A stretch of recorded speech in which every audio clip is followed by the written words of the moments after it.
Broker बोले खास पेशकश हमारे, जिसमें तमाम राष्ट्रीय अंतर्राष्ट्रीय ब्रोकरेज हाउसेस की जो रिपोर्ट्स आती हैं उनको खंगालने के बाद कुछ चुनिंदा शेयर पे जो है हम आपके सामने लेकर के आते हैं, जहां पर आपका रुझान काफ़ी ज़्यादा होता है। हर्ष जो है इसमें हर रोज़ तमाम अध्ययन करके यहाँ पर आते हैं। हर्ष बताइए, आज शुरुआत कहाँ से कर रहे हैं? जी, पहले अडानी पोर्ट्स से हम लोग शुरुआत कर लेते हैं यहाँ पर।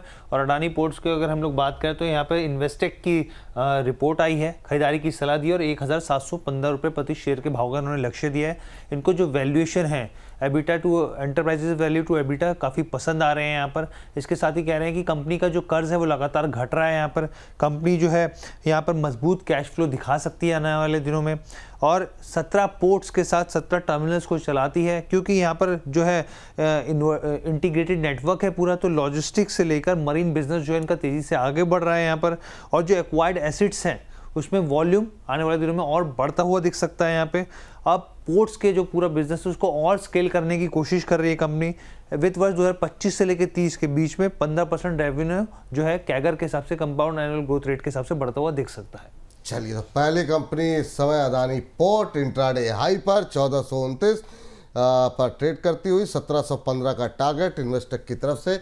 अरुण सर, आप सहमत हैं क्या इससे? और आप लंबे समय से अदानी पोर्ट पे बुलिश रहे हैं, इन्वेस्टेक की रिपोर्ट पे आपका क्या कहना है? बिल्कुल जी, प्रिफरेबली दो मेजर ट्रिगर हुए हैं विपुल जी। एक तो अडानी पोर्ट्स बड़ा पोर्ट प्लेयर है इंडिया में। सेकंड, जो इजराइल में जो कुछ सीज फायर हुआ है उनको भी एक इनडायरेक्ट फायदा होता है, क्योंकि उनका एक बड़ा एक्विजिशन इजराइल में है, हाइफा पोर्ट, शायद मुझे एग्जैक्ट उसका नाम याद नहीं आ रहा, तो एक बड़ा सेंटिमेंटली बेनिफिशियरी रहा है। तो मुझे लग रहा है ये स्टॉक धीरे धीरे आपको, जहां तक शॉर्ट टर्म की बात है, 1500 के पार आपको होता हुआ नजर आएगा। वैसे भी अडानी ग्रुप थोड़ा अभी आप कह सकते हैं अच्छे मोमेंटम के बाद कंसोलिडेट कर रहा है, पर अडानी पोर्ट्स, अडानी पावर और अंबुजा सीमेंट, ये तीनों स्टॉक मुझे इस ग्रुप में पसंद है। तो मुझे लग रहा है 1500 तक तो अडानी पोर्ट आपको जाता हुआ नजर आएगा। चलिए, ये बात यहाँ पर निकल के आई है। अगली कंपनी के लिए चलते हैं हर्ष के पास। तो अदानी पोर्ट पे अच्छे अच्छे टारगेट निकल के आ रहे हैं, दूसरे कंपनी पे जानते हैं अच्छे टारगेट निकल के आ रहे हैं या फिर बेचने की सलाह मिल रही है। हर्ष बताइए जी। टाटा मोटर्स की हम लोग बात कर लेते हैं। यहाँ पे जेफरीज की रिपोर्ट है, अंडर परफॉर्म की इन्होंने रेटिंग दी है। पहले 575 का इन्होंने लक्ष्य दिया था, अब बढ़ा के 605 रुपये प्रति शेयर के भाव कर दिया है। अब इन्होंने, क्योंकि हम सब जानते हैं कि तेज़ी से अपडेट हो रहा है यहाँ पे तमाम चीज़ें, जो इनका जो कमर्शियल बिजनेस है वो डीमर्ज होता हुआ दिख रहा है। और 15 तारीख से हम लोग बेसिकली टाटा मोटर्स जो है पैसेंजर व्हीकल के नाम से जानी जाएगी। और जो यहाँ पे हमने पहले भी बताया था कि नवंबर में जो है ये लिस्ट होती दिखेगी। अब यहाँ पे इन्होंने कहा है कि जो इनका कमर्शियल बिजनेस है वो एक अच्छी स्थिति आने वाले दिनों में दिखा सकता है। यहाँ पे पैसेंजर व्हीकल में डिमांड बढ़ती हुई दिख सकती है यहाँ पे।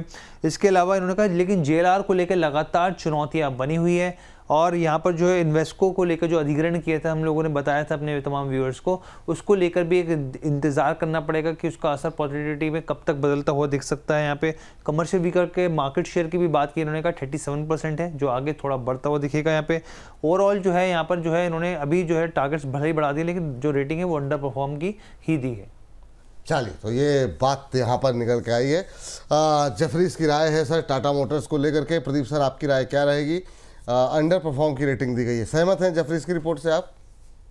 अब देखिए विपुल जी, बात क्या है ना, इतना मतलब एक एक महीने में मान लो 10-15 रिपोर्ट आ रहा है, कभी बाय कभी सेल, कभी बाय कभी सेल। सो हम यहाँ पे तो अपना स्टेटमेंट बदलते नहीं इजीली, 2-4-6 महीना।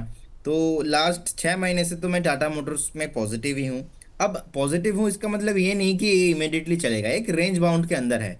तो मुझे लगता है कि टाटा मोटर्स का जो रेंज होना चाहिए 610 से लेके 740, ये जो 130-140 का जो रेंज है ना, इसी के आसपास चल रहा है। अब देखेंगे लास्ट रिसेंटली जो टॉप था, उस दिन का हाई था ऑलमोस्ट 738 का हाई लगा के फिर से नीचे आ गया था। तो अभी 667 के आसपास चल रहा है। मार्केट भी करेक्शन है, और जो डीमर्जर का न्यूज़ आया है इसके लिए भी है, इफेक्ट आ रहा है। सो कहीं ना कहीं मैं इसको ओवरऑल फंडामेंटली अच्छा देखता हूँ, लेकिन शॉर्ट टर्म में नहीं चलेगा। अब स्टॉप लॉस जो निकल के आ रहा है 610 के आसपास एक स्टॉप लॉस मेंटेन करना है, जिनका भी इसमें ऑलरेडी निवेश है 680 से 670 से, क्योंकि उसके बाद क्या होगा, उसके बाद ज़्यादा वेट नहीं करना चाहिए। फंडामेंटली प्रॉफिटेबल कंपनी है। अब डिमार्जर के बाद जो एडजस्टेड प्राइस होगा देखने के बाद मुझे लगता है कि एक बार फिर से रिव्यू करना चाहिए, लेकिन अभी के लिए एक बार 610 के आसपास का एक स्टॉप लॉस मेंटेन करना चाहिए, क्योंकि आप देखेंगे अगस्त 1 23 में कि उसके आसपास भी एक जो डीप था ऑलमोस्ट 590 600 के आसपास, तब भी ब्रेक नहीं हुआ। सेकंड, हमने इस बार लास्ट ऑलमोस्ट 6 महीने से देख रहे हैं कि 610 के ऊपर सस्टेन हो रहा है, तो at least we should respect the price actions. तो इसीलिए मुझे लगता है कि 610 will be your stop loss. बाकी आप बने रहिए। फ्रेश बाय करने का मैं अभी सलाह इसलिए नहीं दे रहा हूं क्योंकि 2 दिन में इवेंट है, ये सारा कुछ कंप्लीट होने के बाद एक बार हम डिस्कशन करेंगे इसके ठीक ऊपर। है, जी बहुत अच्छी रणनीति है। चलिए, 2 शेयरों पे बात हो गई है, 2 शेयर अभी भी बाकी हैं। चलते हैं अगली कंपनी का जायजा लेने के लिए हर्ष के पास। हर्ष, बताइए अगली कंपनी कौन सी है? जी, एवेन्यू सुपरमार्ट की बात करते हैं, डी मार्ट की। यहाँ पर तो यहाँ पे सिटी और मॉर्गन स्टैनली की दोनों रिपोर्ट आई है। तो यहाँ पर जो सिटी है उन्होंने बिकवाली की सलाह दी है और 3,250 रुपये का लक्ष्य दिया है। मॉर्गन स्टैनली ने इक्वल वेट है और यहाँ पे 4,552 रुपये का इन्होंने लक्ष्य दिया। तो इन दोनों रिपोर्ट्स का निचोड़ हम लोग आपको बता देते हैं यहाँ पर।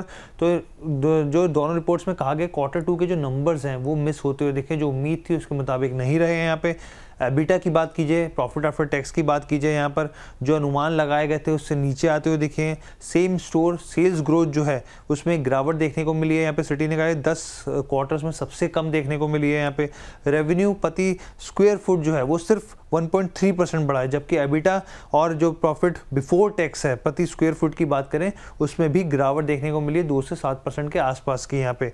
और मौजूदगी आप देखिए स्टोर्स की बात करें यहाँ पर भी, तो भी जो है 25 से घटकर 19 के आसपास पहुंचते दिखे।